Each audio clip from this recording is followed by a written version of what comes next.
Mr. President, at a time when corporate profits are at an all-time high, when the effective corporate tax rate is at a 40-year low, when 1 out of 4 profitable corporations pay 0 in taxes, it is time for large, profitable corporations to significantly contribute to deficit reduction.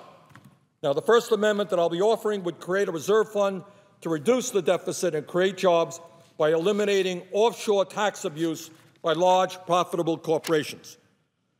Mr. President, in 2011, corporate revenue as a percentage of GDP was just 1.2%.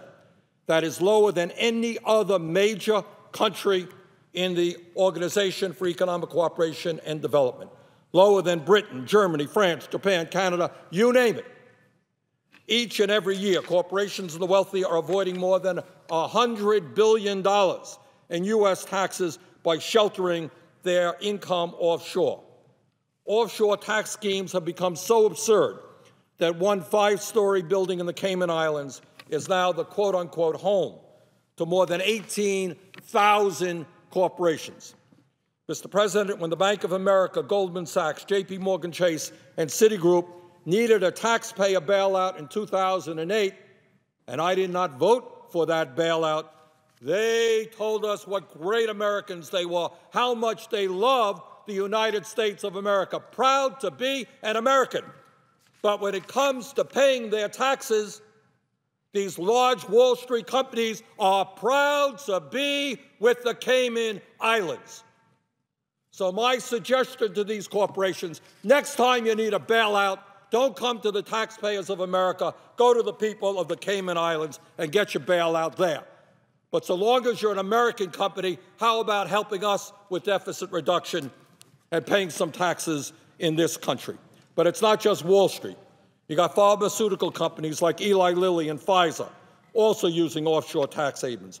Apple wants all the advantages of being an American company, but it doesn't want to pay American taxes or American wages. It creates the iPad, the iPhone, the iPod, iTunes in the United States, manufactures most of its products in China, and then it ships most of its profits to Ireland, Luxembourg, the British Virgin Islands, and other tax havens to avoid paying U.S.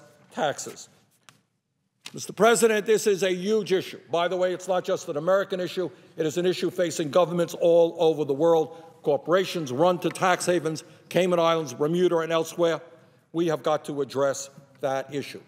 Mr. President, I'm going to list for the record, submit to the record, 15 large profitable corporations that have used offshore tax havens to avoid paying U.S. income taxes in recent years.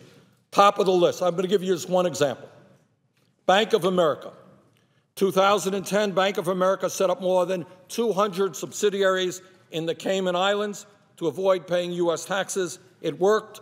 Not only did Bank of America pay nothing in federal income taxes, but it received a rebate from the IRS for $1.9 billion that year. Now, before you cut Social Security and Medicaid and Medicare, do you think maybe we might want to ask Bank of America, who we bailed out, by the way, to help us with deficit reduction? General Electric, during the last 5 years, General Electric made $81 billion in profits. Not only has General Electric avoided paying federal income taxes during these years, it received a tax rebate of $3 billion from the IRS. GE has at least 14 offshore subsidiaries in Bermuda, Singapore, and Luxembourg. Citigroup, Verizon, Honeywell International, J.P. Morgan Chase, Merck, Corning, Boeing, Goldman Sachs, Microsoft, Caterpillar, Cisco Systems, Dow Chemicals, major profitable corporations using tax havens to avoid paying in the United States of America. We have an amendment to deal with that issue, and I hope we can have bipartisan support for that amendment.